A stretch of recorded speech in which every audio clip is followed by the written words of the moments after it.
आमना, हम जब बात कर रहे हैं कि आज इंतहाई अफसोसनाक दिन था पूरे पाकिस्तान के लिए, हम सब के लिए, जहां पे अफसोसनाक दिन था उसके साथ ही हम लोगों को शर्मिंदगी भी उठानी पड़ रही है कि हमारी हुकूमतें क्या कर रही हैं। क्या हम ये इल्जाम सिर्फ क्लाइमेट पे लगा सकते हैं कि क्लाइमेट चेंज है, हम प्रिडिक्ट नहीं कर पा रहे कि क्या हो रहा है और उसकी वजह से ये सब हादसा पेश आ रहे हैं, बजाय इसके कि हमारी हुकूमतें भी सो रही हैं? आपको लगता है कि केपी गवर्नमेंट ने एक बार फिर से आवाम को फेल कर दिया? लेकिन हमरा जहाँ तक गवर्नमेंट्स के ऊपर रिस्पॉन्सिबिलिटी है जगह, लेकिन हमें थोड़ा सा ये समझना पड़ेगा कि जो नेचुरल डिजास्टर्स होते हैं वो पूरी दुनिया में, बल्कि बैरिस्टर साहब क्योंकि यहाँ बैठे हैं तो उनके मेरे से बेहतर वकील का होने का फायदा उठाते हुए मैं ये भी कहना चाहूंगी कि इवन आप जब लॉ में कोई कॉन्ट्रैक्ट ड्राफ्ट करते हैं ना, उसमें भी आप नेचुरल डिजास्टर का क्लॉज डालते हैं कि जी नेचुरल डिजास्टर की सूरत में हमारी किसी किस्म की कोई जिम्मेदारी नहीं होगी। तो हमें ये समझना पड़ेगा कि कुछ चीजें ऐसी हैं और इस वक्त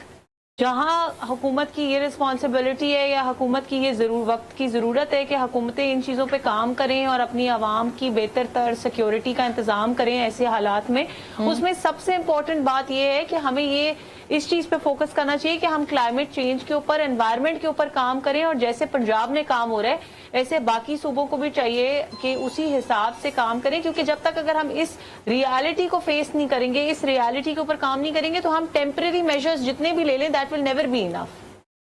तो आमना, इस पे क्या काम हो रहा है? हमारे यहाँ क्लाइमेट चेंज को बहुत सीरियस लिया जाता है, मिनिस्ट्रीज बाकायदा तौर पे इस पे काम कर रही हैं, बजट एलोकेट हो जाता है, फिर उसके बाद जहाँ पे सूबाई सतह हो, नेशनल सतह हो, हमारी जो है उस पे मैनेजमेंट अथॉरिटीज भी बनी हैं जो कि मुझे लगता है कि वो सिर्फ एक बता देते हैं, कलामिया जारी हो जाता है कि ये स्पेल आएगा। इससे बढ़ के हमें मजीद क्या करना है अभी? नम्रा, मैं आपको ये बताती चलूँ कि जहाँ तक पंजाब हुकूमत की बात है, क्योंकि मैं पंजाब हुकूमत की नुमाइंदा हूँ, तो मैं आपको ये बताती चलूँ कि पाकिस्तान में पहली बार ऐसा हुआ है कि पंजाब हुकूमत जो है अब आपको जो रिसाइकल्ड प्रोडक्ट्स हैं उनको रिसाइकल करने के लिए भी आवाम को पैसे दे रही है, दरख्त उगाने के लिए भी आवाम को पैसे दे रही है। पंजाब में पहली दफा, क्योंकि आपने एनवायरनमेंट की बात की, सिर्फ क्लाइमेट चेंज तो एक अपनी जगह है, पूरा जो एनवायरनमेंट टॉपिक है वो एक बहुत वसी टॉपिक है। जी हाँ। पाकिस्तान में पहली दफा ऐसा हुआ कि जो धुआं फेंकने वाली गाड़ियां हैं उनके ऊपर भी सख्त से सख्त रेगुलेशन है, उनको बहुत हार्श फाइन्स भी हो रहे हैं और तमाम गाड़ियों का एनवायरनमेंट प्रोटेक्शन अथॉरिटी से पहले चेकअप और अप्रूवल के बाद जो उनको स्टिकर लगता है उसके अलावा कोई गाड़ी पंजाब की सड़कों के ऊपर नहीं आ सकती है। और जैसे मैंने कहा कि जितनी बिल्डिंग्स बन रही हैं, जितनी बिल्डिंग्स, उनका एनवायरनमेंट फ्रेंडली होना, उनकी जो बिल्डिंग मटेरियल्स हैं उनका एनवायरनमेंट फ्रेंडली होना इज अ कंपल्शन। अदरवाइज बहुत सारी ऐसी बिल्डिंग्स हैं जिनकी कंस्ट्रक्शन मौके पर रोक दी गई अगर वो किसी किस्म का नेगेटिव इम्पैक्ट करी है एनवायरनमेंट के ऊपर। और जहां तक स्पेसिफिकली क्लाइमेट चेंज की बात है तो मैंने आपको दो चीजें बताई कि जो लैंडफिल है और जो फॉरेस्ट का उगाना है, ये दो चीजें हैं जो क्लाइमेट चेंज को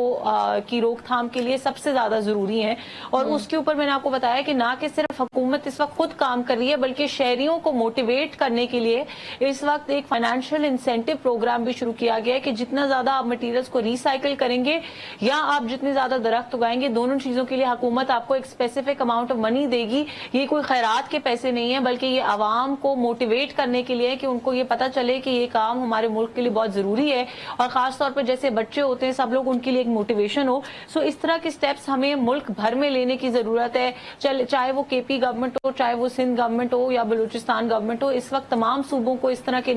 या गिलगित बल्तिस्तान हो, तमाम सूबों को इस वक्त इस तरह के इनिशिएटिव्स लेने की जरूरत है। और ये वो इनिशिएटिव्स हैं पंजाब में जो इन लेटर एंड स्पिरिट इंप्लीमेंट हो रहे हैं। ये वो इनिशिएटिव्स नहीं है जिनका आपने जिक्र किया कि कह देते हैं और होते नहीं। ये वो इनिशिएटिव्स हैं जिनका मैंने आपको बताया कि ऑलरेडी इन प्लेस है। तो मेरे ख्याल में तमाम सूबों को इस वक्त ये चाहिए, क्योंकि जो फेडरल हुकूमत है वो तो डेफिनेटली लॉज बनाएगी, लेकिन फेडरल हुकूमत की जो क्लाइमेट चेंज की इम्प्लीमेंटेशन की अथॉरिटी है वो कुछ जगह पे लिमिटेड है क्योंकि प्रोविंशियल सब्जेक्ट है। तो every province has to decide for themselves and I think every province needs to do this अगर हमें बेहतर डायरेक्शन में जाना है इन द लॉन्ग रन। वरना आज के जो हालात हैं, अगर हम इसको आज का टेल नहीं करते क्लाइमेट चेंज को, तो खुदा ना खास्ता आने वाले हालात, आने वाले दिन पाकिस्तान के लिए और ज्यादा मुश्किल हो सकती है। जी, साथ साथ वैसे आपने कहा कि जून जुलाई से लेके अगस्त एंड तक हमें ये एक रियलिटी है, ये एक हकीकत है कि लाजमी तौर पर ये बारिशें होंगी। इस इस मौसम के दरमियान,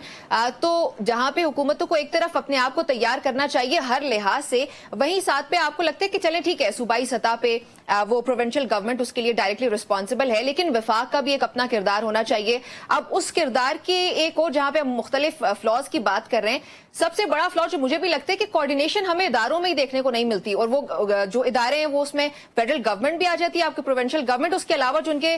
नीचे काम करने वाले इदारे हैं डिजास्टर मैनेजमेंट रिलेटेड, कोऑर्डिनेशन कहीं पर नजर नहीं आती। ये वजह है इसकी?